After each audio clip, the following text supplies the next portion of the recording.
كبرت وتعلمت أن السكوت قد لا يكون علامة للرضا.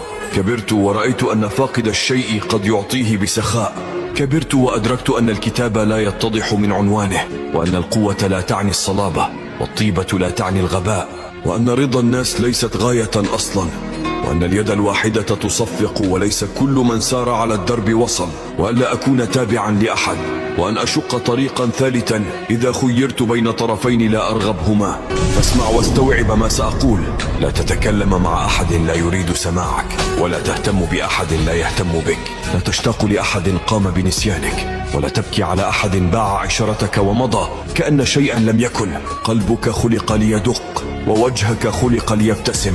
حياتك ملك لك وحدك. لم يعد هناك متسع لتضغط على نفسك من أجل من لا يستحقك. فلا تبرر تصرفاتك لأحد، فلا هم ملائكة ولا أسفلهم جنتك. عش عفويتك تاركا لهم إثم الظنون، فلك أجرهم ولهم ذنب ما يعتقدون.